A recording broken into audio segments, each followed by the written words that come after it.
it's Liz Yuille from Old Stables Crafts. Thank you very much for joining me again today. Today I am making a box for a book that we are gifting to a friend of ours. It's his 60th birthday, and the book that we've chosen is specific to an interest that he has. But I wanted to put it in a box, so I have measured the book and I thought I would show you how I am making the box. I very carefully then put my notes to one side. So I'm using the True Gentleman Designer Series paper as the basis. So I've started with chocolate chip cardstock, which is the brown that's in the paper, and I've selected this paper to use, and I'm going to use this side. So the book measures roughly, so that we've got enough room for wiggle, 8 by 5 1/4 by 1 1/4 deep. So I have cut my top and my base both at 10.5 by 7 3/4, which means I've added the 1 1/4 on each end. But the base, which is this piece, I've just trimmed down, as I was quite generous with my measurement. I've trimmed 2 sides of this by 1/16, and I'll show you why I've done that as we go along. So let's start with the base, and actually I want it that way up because I want the I've marked a B on the base, so I want that to be inside. So I am going to measure at 1 1/4, or score rather, at 1 1/4 on every side, and I'm going to turn. Because I have trimmed this by 1/16, even more reason to turn, because obviously the measurements are slightly out. But even so, I would always, if you're making a box, I would always turn. So this is the lid, and it's going to come right flush down. I would always turn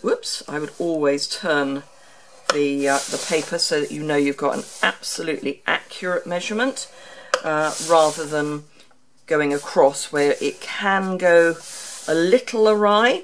I mean, it shouldn't, but it can. That's not terribly square. It's probably fine, but it's not 100% square, so that's probably going to irritate me. Let's score that again. There we go.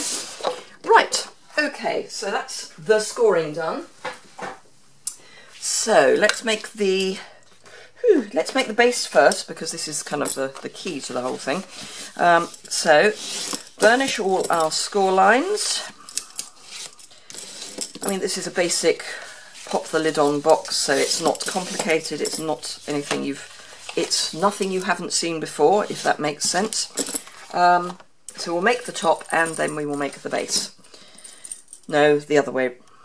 We'll make the base and then we'll make the top. Oh, it's brain dangerous. So I'm just going to trim the corners, or cut into the corners, so that we've got these little squares, but I'm going to wedge out just a little bit, top and bottom of each of those. So to make that shape, and I'm just going to whiz round and do that on all of the corners. I'm hoping the lighting in here is not too bad. I'm filming this quite early in the morning because I need to be away fairly early this morning, so I'm hoping the lighting is not too dreadful. It looks like it's going to be a reasonably bright, if slightly fresh day. I think it's going to look warmer than it will actually be, but who knows. So that's that, and then very quickly we just fast fuse, because it's still available. I think I'm going to become a tear and tape queen, or possibly a multi-purpose adhesive, but the problem with the multi-purpose adhesive is it doesn't work brilliantly on video, because you need to leave it to dry. So although for actual, real life construction it might be brilliant. Right, so I'm just pulling that over to line the cut edge up with the fold. So yes, the multi-purpose glue is brilliant for boxes, but you do have to kind of hold it for a while. It's probably a better adhesive than tear and tape, but for videos I will probably be using tear and tape once we're into the new catalogue. So this is the moment of truth. There we go. So that fit beautifully.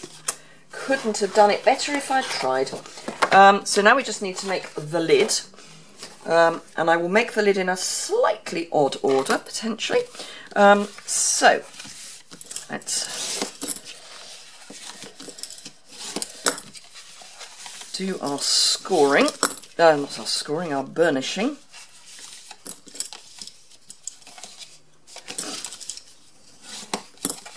And I think I'll do my cutting at this point as well. So again, I'm just cutting into these wedges. So I hope you are making the most of getting all the items that are retiring whilst they're still around. We're almost into May, so it's not going to be long. Things are going to rapidly sell out. I think we've been in a bit of a false state during April where we knew what was retiring and we kind of went, yeah, but we've got 2 months. And I think with May, things are going to disappear really quickly.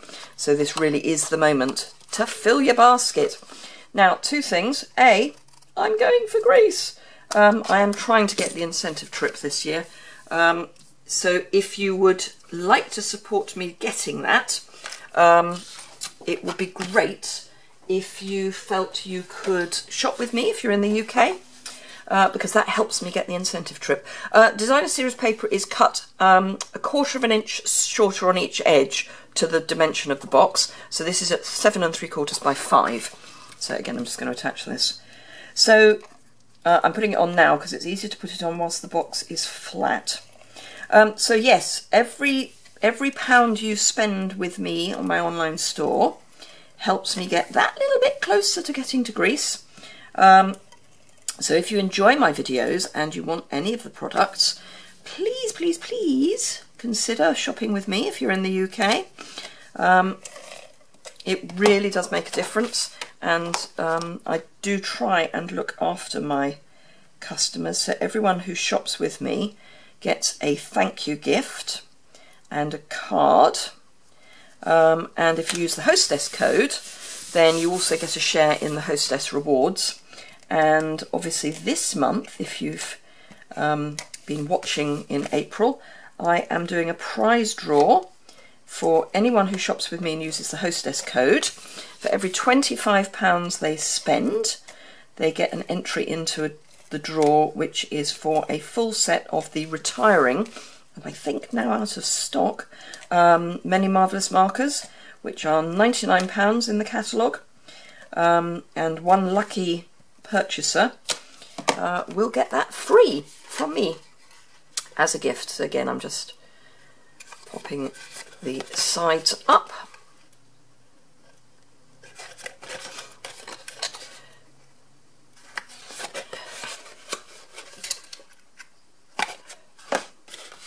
Just pop those in a bit, and then moment of truth.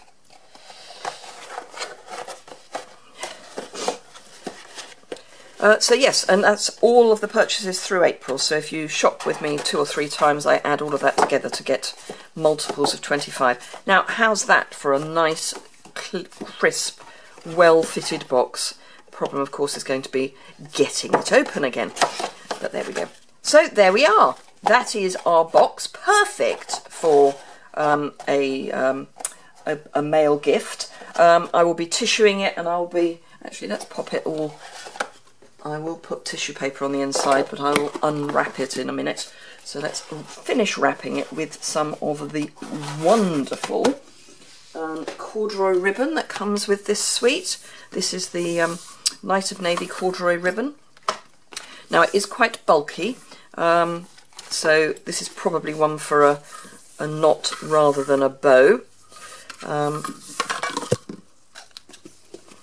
Gosh, I'm already getting through it really well. Just as well, because it's going to go any minute now. It's going to go. So let's pop that round there and cut that off. Whoops. Got glue on my snips, which is never a good look. And then this we will just tie in a knot. Now I'm not going to tie it too tightly because, as I say, I'm going to put tissue paper in the around the book, so I do need to be able to unwrap it, but you get the general idea. So isn't that just the smartest thing? And obviously you can add a tag. I'll be making a card to go with it, which I'll probably pop inside the box. But yeah, great. Anyway, so if you want any of the products, they'll be listed on my blog, which is linked below, directly below in the description bar. If you want to buy anything, there's a link below, also in the description bar, a link tree, which if you click on that, you get all my social media links, which includes my online store. But if you would like to shop with me, that would be great. And as I say, during April, you get to enter into the free prize draw. So it would be lovely if you could support me in that way. If you've enjoyed the video, please give it a thumbs up. If you don't already subscribe, please hit the subscribe button in the bottom right-hand corner. And I will be back to see you again very soon, I hope. Thanks a lot for watching. Bye!